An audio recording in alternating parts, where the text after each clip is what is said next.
Bueno, cuéntame, Raquel, originalmente, ¿a qué te dedicabas antes de ser escritora de libros infantiles? Bueno, yo he estado 10 años trabajando para la escuela pública y bueno, pues eso, durante casi una década he estado ejerciendo de maestra aquí y allá en muchos centros diferentes, cosa que me ha enriquecido mucho y lo he disfrutado enormemente, pero durante algún tiempo estuve compaginando eso mismo con mi pasión, que era escribir e ilustrar, pero mis proyectos siempre quedaban en un segundo plano porque evidentemente tenía que priorizar mi trabajo como maestra. Entonces decidí, dado el punto en el que estamos ahora también de cambio y de mucho movimiento, opté por hacer un parón y dedicarle todo el tiempo disponible a la parte literaria, ¿no? Que también se merecía de vez en cuando ganar un poco de protagonismo ante mi otra ocupación. ¿Y a qué edades van dirigidos estos libros? Pues mira, esta colección en concreto que hemos estrenado ahora con La Pulga con Gafas son unos libros que nosotros ya ideamos para que tanto un niño que empieza ahora un primer lector, por ejemplo, de primero, segundo, hablamos de 6, 7, 8 años, pueda leérselo solo. A lo mejor el de 6 evidentemente pues le costará un poco más, pero luego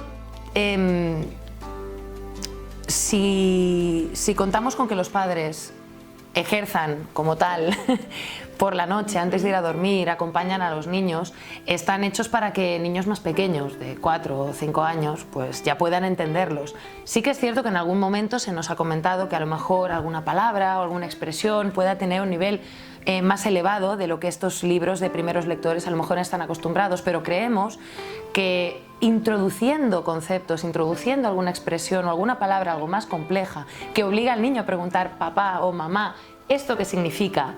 Pues es la manera que nosotros tenemos desde bien pequeñitos de ampliar nuestro vocabulario. No considero que tenga un lenguaje complicado, pero sí es cierto que como cuento de primer lector, si el niño va a ejercer esa lectura solo, sí que va a encontrarse a lo mejor con que es un poco más complicado que otros libros de la misma franja, del mismo target, ¿no? Pero porque queremos incentivar que sean los padres o los abuelos o los hermanos los que acompañen en esa primera lectura al niño, porque se crea un vínculo que es lo que te marca para un futuro, creo yo. Totalmente, sí, es cierto. Sofía, mi hija de 8 años, los leyó y sí que es cierto que en un momento se acercó y me preguntó qué significaba, no me acuerdo qué palabra, pero inició un diálogo, eso, claro. Es que además los libros tienen que ser un contacto entre los padres y los hijos. Claro. ¿Qué tienen de especiales estos libros? Ante todo, que están hechos con el corazón. No es una fría obra de marketing calculada al milímetro y hecha con los ingredientes adecuados para que sea un bombazo editorial. Este libro puede pasar sin pena ni gloria por las librerías, como puede convertirse en, mira, oye, un referente. Pues depende.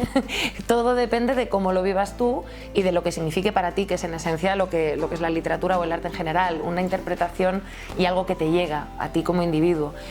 Estos cuentos han nacido de la fantasía. De hecho, nacieron a raíz de otro cuento para más mayores que tengo en la recámara, y hablando con mi editora, con Gemma, de La Pulga con Gafas, que le encantó la historia, viendo los bocetos iniciales que yo había hecho en su día para hacer una versión ilustrada, los que eran descartes, porque a lo mejor eran más infantiles de lo que tocaba, uno de esos bocetos era Sumi.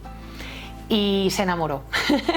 Me dijo, oye Raquel, y con este boceto y con esta temática, ¿no podríamos hacer algo para niños más pequeñitos, bebiendo de la misma fuente, para algo más chiquitín? Y yo, que ya había estado barajando la posibilidad de hacer una serie así más dulce, más pequeñita, en esa reunión empezamos las dos a soñar, a imaginar, que solemos hacerlo muy a menudo, y de ahí surgió pues la colección Guardianes de los Sueños y Sumi, que es, digamos, su abanderada, ¿no? Y cuéntame, veo que también participó en este libro Laura Mampel. Correcto. Laura es una artista encantadora, que por cierto os invito a todos a que visitéis su web, lauramampel.com diría que es. Y esta chica es la que digitalizó las ilustraciones, porque en aquel momento yo todavía trabajaba como maestra, no tenía la formación adecuada de dibujo digital y mis trabajos son a mano. Entonces Gemma, la editora, me comentó, oye, pues los trabajamos nosotros aquí en el estudio y lo hacemos digital en lugar de esperar a que tú trabajes con los lápices y las témperas, que es lo que había hecho hasta el momento. Y Laura fue la encargada de coger mis ilustraciones y trasladarlas a la pantalla. Gracias a eso, pues yo creo que han ganado mucho, porque tienen el sello de la mano que los ha diseñado, que es la mía, y luego tiene esa huella de la persona que les ha dado alma, porque en el fondo el color es el espíritu de una ilustración, y le estoy enormemente agradecida a Laura por su huella, porque ha sido enriquecer el libro entre todos, ¿no? ¿Tienen alguna moraleja o un objetivo de dejarle algo? ¿Qué le dejan al niño que lo lee?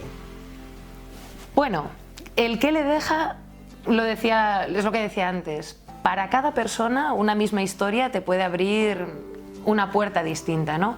Pero sí que es cierto que a mí me gusta trabajar con valores, a lo mejor no de una manera específica, como ahora, que se tiende mucho a decir, en estos cuentos trabajamos tal. Ay, no le quites la gracia, deja que el niño lo descubra por sí mismo, o no, o que descubra otra cosa que a ti ni se te ha pasado por la cabeza, pero es un mensaje latente. En este caso, ¿cuál era mi intención? Hablar del miedo, de los miedos, de los terrores nocturnos, de las pesadillas. Algo que, por ejemplo, yo he sufrido toda la vida. O sea, soy muy de soñar a lo bestia, y cuando es un sueño muy bonito es genial. Pero cuando el sueño es algo siniestro, es una auténtica pesadilla, exactamente, de eso se trata. Y claro, esto es algo que experimentamos desde pequeños, y a lo mejor el clásico no ha pasado nada, cariño, vuélvete a dormir, es un mal sueño, un besito y ala, a dormir, pues a veces el niño necesita algo más, sobre todo si es un niño fantasioso. Claro. Y a través de la fantasía podemos ayudar a nuestros niños a que poco a poco pierdan miedo de a las cosas que realmente no deben ser temidas. Y los sueños son una de ellas. Claro, porque la fantasía, cuando se abre, es una puerta que te lleva a fantasías maravillosas y espantosas también, claro. Pues me encanta que alguien que lo haya vivido, que escriba sobre esto, porque, claro, tienes esa empatía que necesitan los niños que tienen mucha imaginación o que sufren por las noches, y evidentemente a veces les decimos no pasa nada, y sí que pasa. Sí que pasa. Sí. A veces nos olvidamos, cuando somos adultos sobre todo, de hablar el lenguaje de los niños. Los niños no hablan el lenguaje adulto, se comunican de 1000 formas diferentes, y sus emociones y su energía son un lenguaje en sí mismo. Tienes que hablar su idioma, porque muchas veces si no se produce un quiebro generacional entre el que ya ha olvidado la infancia y el que la está viviendo y está en pleno apogeo. Entonces hay que pensar con la mente de un niño.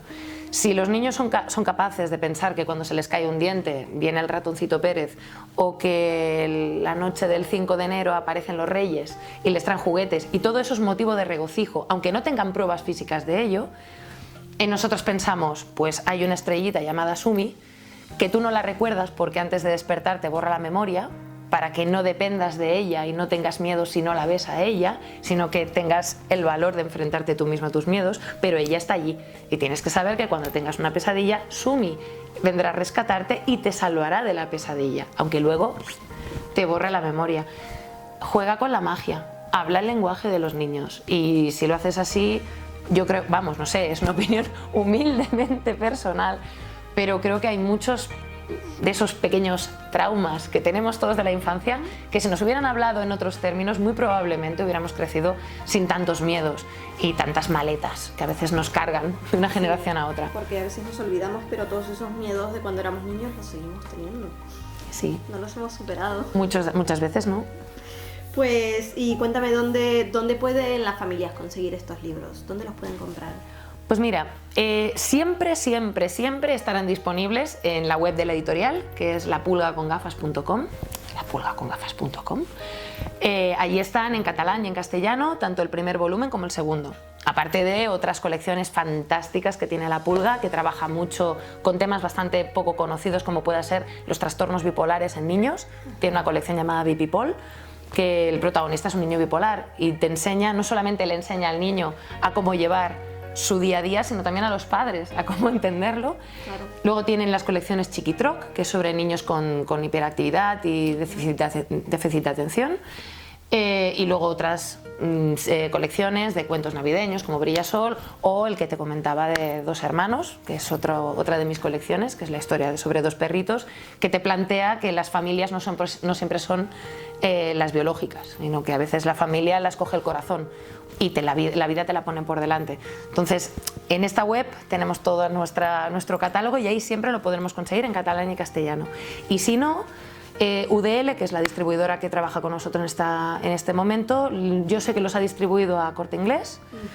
En la FNAC, si no lo está, lo pueden encargar, y luego en grandes superficies tipo Abacus o librerías tal vez un poco más grandes. Bueno, pues gracias, Raquel. No, a vosotros por el tiempo que me habéis dedicado y a vosotros por verlo. Ya sabéis. Bona nit!